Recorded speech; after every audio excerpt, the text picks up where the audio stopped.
Hello everybody.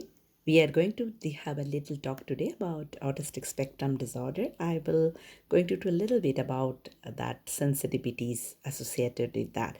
Sensory issues are very common in people with autism and even include a diagnostic criteria in ASD or autistic spectrum disorder. So autistic spectrum disorder are that is particularly they have unique and that their personal sensory sensitivities will be also sometimes unique. So okay, that they can have sensitivities to sight, sound, smell, taste, touch, balance, awareness of body's position and movement, and awareness of internal body cues and sensations. So, autistic people can experience both hypersensitivity or hyposensitivity, means over responsiveness or under responsiveness to a wide range of stimuli.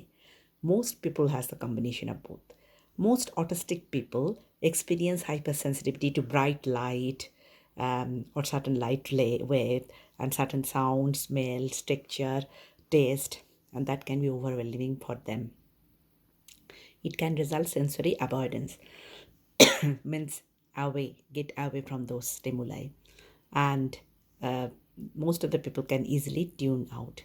Sensory avoidance can look like pulling away from physical touch, covering the ears to avoid the loud noise, unpredictable sounds, or avoiding certain kinds of clothing.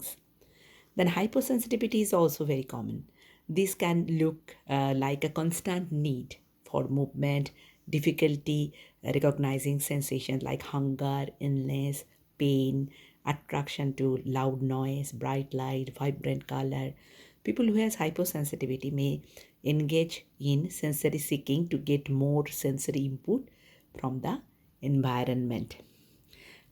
For example, people with autism may stimulate their senses by making loud noise, touching people or object, or rocking back and forth. What do these sensory issues look like? Having unique sensitivities to certain type of sensory input can create challenges in everyday situation like school, their work, their community setting.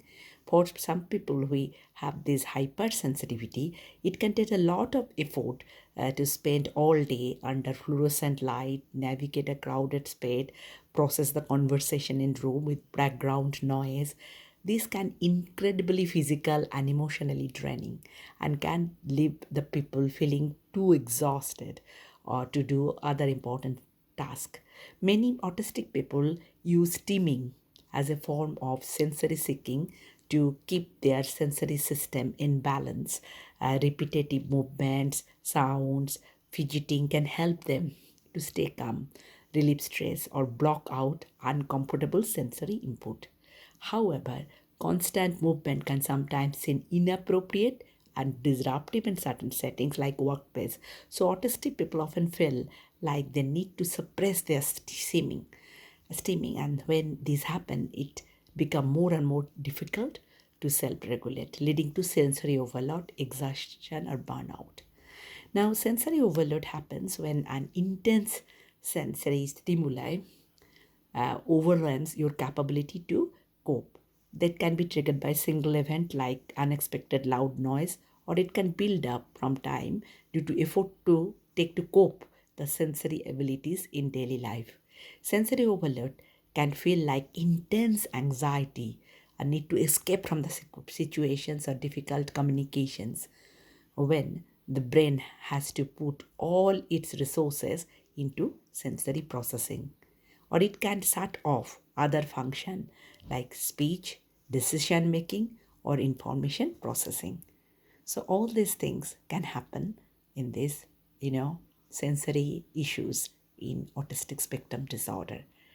So we will discuss further about it, so increase the awareness about it in the next session also. Thank you for listening to us. Have a good day. Bye bye for today.